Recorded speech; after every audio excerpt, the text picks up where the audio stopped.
Don't be selfish on today's episode. Today's episode is brought to you by SEOProLab, the company that I trust to keep ServeNoMaster at the top of Google. To save 10%, use the coupon code ServeNoMaster at checkout. Go to servenomaster.com/SEO today. Are you tired of dealing with your boss? Do you feel underpaid and underappreciated? If you want to make it online, fire your boss and start living your retirement dreams now, then you've come to the right place. Welcome to ServeNoMaster Podcast, where you'll learn how to open new revenue streams and make money while you sleep. Presented live from a tropical island in the South Pacific by best-selling author Jonathan Green. Now, here's your host. My very first product was a small guide I'd written with a few basic tips on how to start a conversation with a woman when you're a single nervous guy and have no idea what to do. It was the very first thing I ever tried to sell online. And when I set my price and when I set my entire structure, everything was around me. I set a price that I thought my perfect knowledge was worth. I don't care what other people sell their knowledge for, mine is worth more. And I offered affiliates a terrible commission, so no one ever promoted me. No one has any interest in an unfair commission. At the time, I really believed that knowledge was more valuable than traffic. I've since learned that's completely wrong. Traffic is worth 70 to 90% of a sale. The product's only worth 10 to 25%. Traffic, customers, and audience is worth far more than any product. Someone with an audience can recommend anything they want. Someone with a product, they're beholden to their affiliates, their JVs, the people that are sending them traffic. I didn't understand the power balance, and I was too driven by my own hubris and my own selfishness. There are other ways people manifest this in business. Sometimes people want to hide their best information behind a paywall. Everything is about keeping their best material secret. It comes out in their blog posts, it comes out in their videos. You can always tell you're getting the junior varsity material. You're not really getting the A team. You're not getting the best stuff. This mindset can really slow you down. Instead, I'd like to propose to you a different mindset that will help you make more money, build more of a connection with your audience, and grow much, much faster. There's this movie, Pay It Forward, which maybe you like it, maybe you don't. It had this really interesting idea that everyone should do 3 favors for strangers to push positive karma into the world. It's one of those heartwarming movies that everyone says, wow, it'd be amazing if the world was like that, and then no one ever does it. What you can do with your audience, what you can do with your blogs, your podcast episodes, your videos, however you're sharing information as a content marketer, however you're someone creating information, putting it out in the world, you can pay it forward. You can create information and give the best stuff you have for free. I have some very expensive coaching programs that I only open up a few times a year. I'm very, very exclusive and very limited about how many people I can spend time with because my coaching includes phone calls, Skype calls, a lot of one-on-one contact with me, a lot of working together.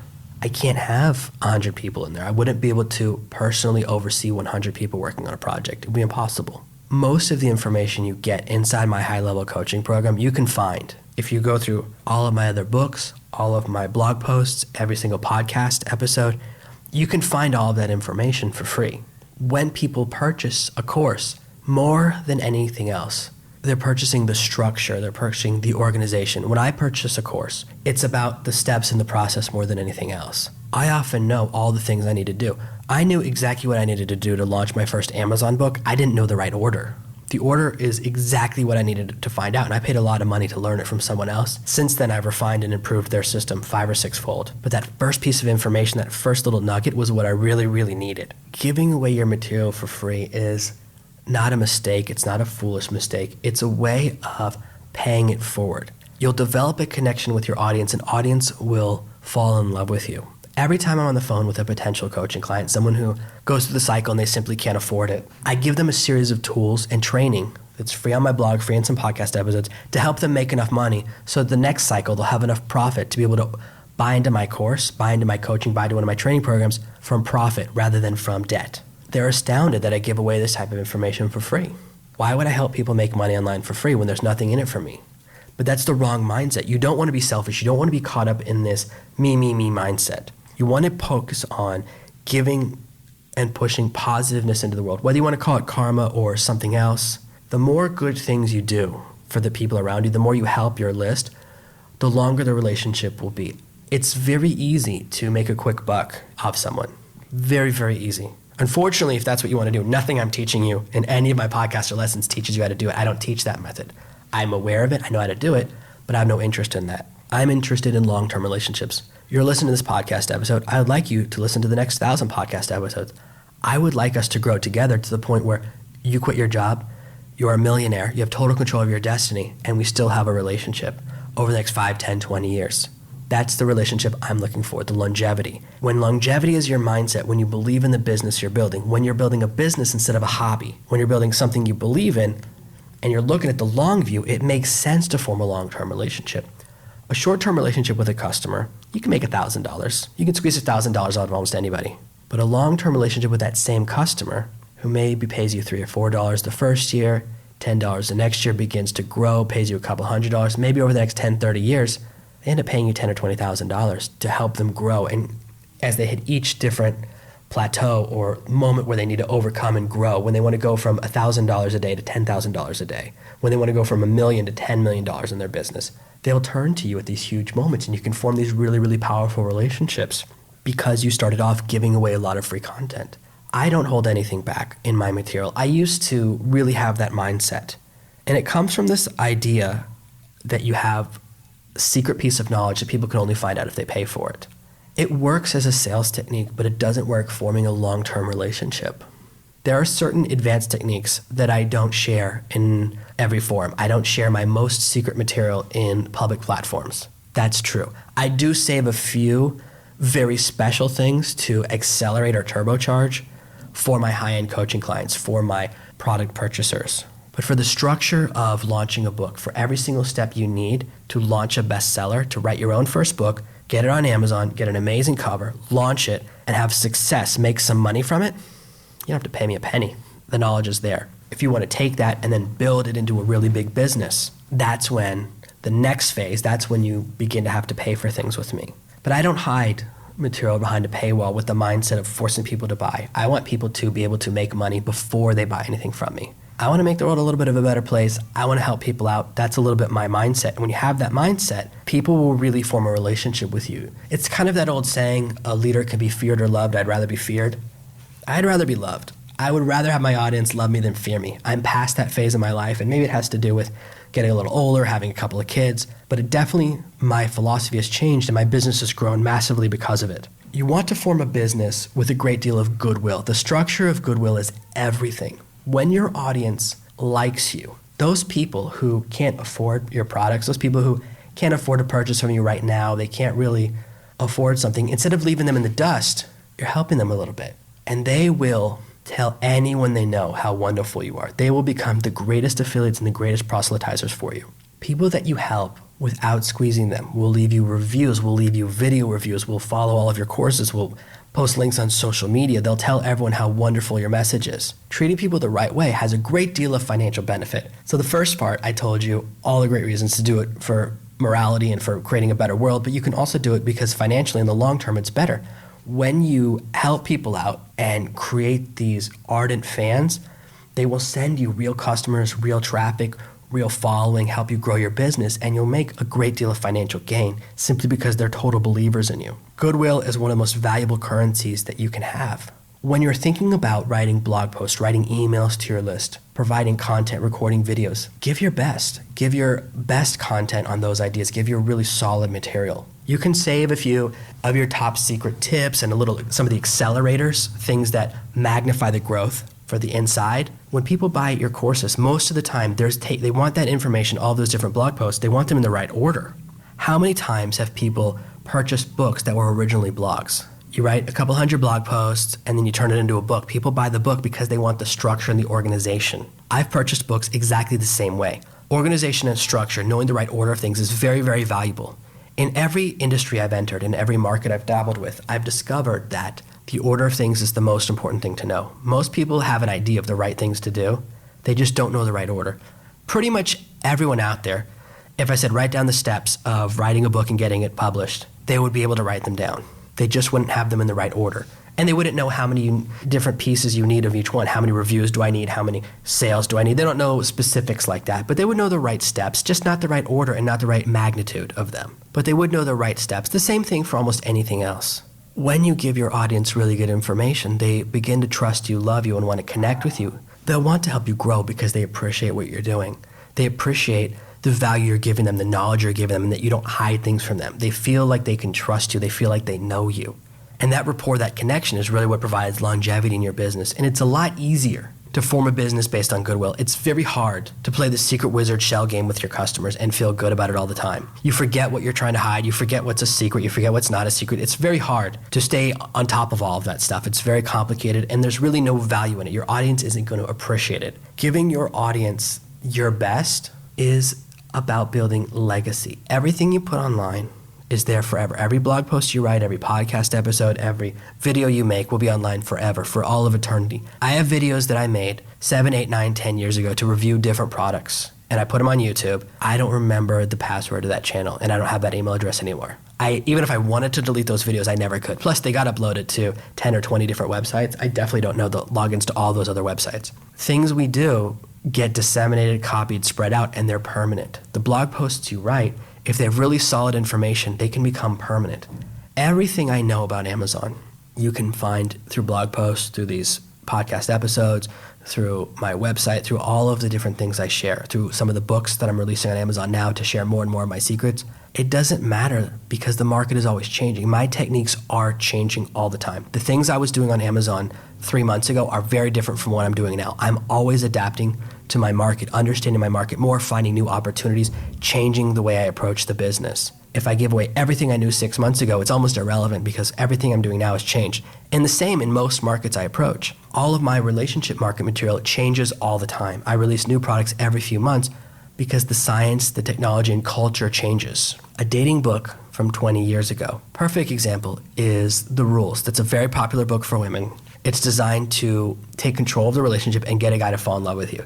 That book was written in the 70s, and they haven't updated it since. They release it all the time.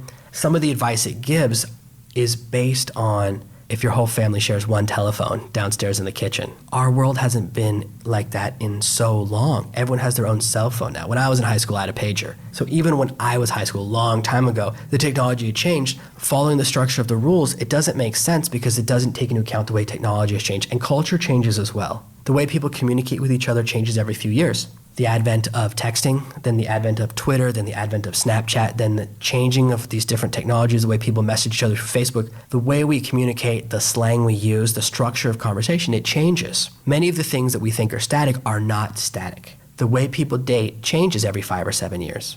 And now that I'm in a long-term relationship, I've been in my relationship for a very long time, I'm shifting out of that market. More and more of my material is about relationship strengthening, relationship maintenance, making sure your relationship can go the entire distance. But even there, the technology is constantly shifting. I was just working on a project that's all about succeeding with a long-distance relationship. I wrote the original version of the product 2 or 3 years ago with someone I was working with. The project fell through, as happens sometimes with some projects. I kept all the material. 2 years later, I redid everything. I was redoing the videos recently, re-recording everything. Many of the technology tools that I recommended in the original version, they're out of business. There's all these companies that make software and apps. If you go to any app store, iTunes App Store, the Google Play App Store, you'll find pieces of software, tools, apps that are designed to help long-distance couples succeed. They come in and out of business all the time. Someone has an idea, it lasts for 3 to 6 months, and then the company's gone. The app gets deleted, the app doesn't get updated for a while, and it stops working. It gets left behind. Even if you're in a serious relationship, even if you're way past that early dating phase, much of the advice and much of the information out there, the relevancy changes constantly. One of the biggest challenges in long-distance relationships, if you read any book written more than 10 years ago, is about the cost of long-distance phone calls. There's whole chapters about dealing with long-distance phone calls and getting phone cards and all of these things that were big challenges when I was younger but no longer are relevant. With the advent of the cell phone, long-distance phone call pricing disappeared. You no longer paid a different price for a local or long-distance call. It all became the same. Calling LA to LA or LA to New York was the same price. That challenge disappeared. Oh, you can't see each other. It's so painful when you can't see each other. If you write a letter, you have to wait 4 days. Well, that disappeared with Skype and Skype video. Understanding the way technology is changing and understanding the way culture changes because of technology means that giving away all of your information now doesn't matter because in 3 months, everything will change. Everything about blogging is constantly changing. Everything as far as driving traffic, forming a relationship with your audience, dealing with social media. Guess what? It's constantly changing with new social media platforms appearing and different ones disappearing. There's a very strong possibility that one of the largest social media platforms in the world will be sold, broken off, or dissolved in the next 12 months. Some of those platforms that we're so familiar with and everyone thinks are wonderful are losing huge amounts of money. I don't want to name names, but you can look online and discover that one of the social media platforms just dropped from number 3 to number 9 in the last year and has lost $500 million in 12 months. It's very hard to run a business losing that kind of money. What happens when that platform disappears? Well, all the courses on how to use that platform to make money become irrelevant. You gave away great material, but now the market's changed. As you've changed what you're teaching and as you've changed what you're doing, you keep moving forward. You still have all the goodwill, but most of that information is no longer relevant. It's no longer cutting edge. People want your newest and best stuff. Don't worry about giving away your secrets so much. Focus more on giving goodwill. Focus more on giving people the experience you'd want to receive. Another way to give back goodwill and to pay it forward is responding to your audience. I wish I was the best at this. Unfortunately, even though I tell people all the time, sometimes people message me on Twitter or Facebook through one of my Facebook pages, I'm not very good at noticing those messages. If you email me, 90% chance I'll reply to you. If you email me through this podcast, I'll definitely see it and reply to you. I check this email account the most, but through some of my pen names for authors, they get a lot of junk emails. Sometimes I miss emails because I don't check them all the time. I check once a day and things slip through. But I try to be very, very good about replying to every single person who messages me on those platforms. That to me, that's one of the most important places to connect with people. I'm just not that great at it because I'm not. I'd love to be the best social media guy in the world. It's not the thing I excel at. I don't like checking Twitter 7 times a day and checking Facebook 4 times a day and checking for LinkedIn messages and checking all these different things. It becomes overwhelming for me to keep up with all of that. But when people email me, if you write me an email, you will get a reply. Just this morning, someone really wanted to connect with me, and he sent me 2 emails through the podcast email address and then a bunch of messages to the Facebook page. Once I saw those messages, we chatted on Facebook for 5 or 10 minutes. We ended up on the phone together with me, giving him some really cool advice, helping him to develop the next phase of his business project. All because I respond to my audience. Some people have the mindset, they send emails from an address they never check. You can reply to all their messages, and there's no hope of ever hearing back from them. When you send a message to someone and you get no reply, it feels very empty. It stinks. I've done it before. I've been where you are right now. I've been a part of the audience and sent an email to the person I looked up to, sent an email to the person I admired. I've sent emails to people that I've bought $2,000, $3,000, $5,000 courses from. And when they don't reply, or if I'm lucky, I get a copy and paste reply from a customer service department, that doesn't make me very happy. It makes me feel pretty crap. You don't want to treat your customers that way. You want to give them as much of you as is possible. Now, at a certain point, your business gets too big, and you start getting hundreds or thousands of emails a day. Right now, I'm lucky that I only get a dozen emails a day, 2 or 3 on a big day. I can handle those myself. It will get to a point eventually where it's hard for me to respond to everyone personally. I'll try my best. Hopefully, I can continue to do it myself, but it's always possible you get to a point where it's too big. But the personalized replies, taking the time to answer everyone's questions, even if you have an assistant doing it, and then the assistant passes to you the unique emails are the ones that require more than a simple copy and paste message. Many people ask me repeat questions. How do I do this? How do I do that? I'm having a problem with this. I'm having a problem with this log. And some of that stuff doesn't require me, but I still do it myself. By giving of myself, by answering everyone's emails, I form amazing relationships. I sell more coaching. I develop more relationship. I sell more product. None of that's intentional. That just happens because of the way I deal with my audience. And I find more opportunities. Sometimes people email me, they have a great idea, and I say, oh, that's amazing. Let's do a little something together. You can find amazing opportunity by treating your audience the right way. All of these doors open up because your mindset started out with, I want to give rather than I want to take. The more value, love, energy, goodwill, karma, whatever word you'd like to use, the more positiveness you give to your audience, the more really good information you share, the more your focus is on helping them rather than getting them excited enough to pay for your help. That little change in mindset of I want to help people rather than I want people to pay me for help is going to actually make you more money. You're going to feel better about yourself, and people are going to like you a lot more and connect with you for a lot longer. Don't be selfish, and you'll become a millionaire a lot faster. Thank you for listening to this week's episode of Serve No Master. Make sure you subscribe so you never miss another episode. And we'll be back next Tuesday with more tips and tactics on how to escape that rat race. Head over to servenomaster.com/podcasts now for your chance to win a free copy of Jonathan's bestseller, Serve No Master. All you have to do is leave a 5-star review of this podcast. See you Tuesday. You've just listened to another amazing episode of the Serve No Master podcast. Make sure to subscribe, and we'll be back tomorrow with another amazing episode.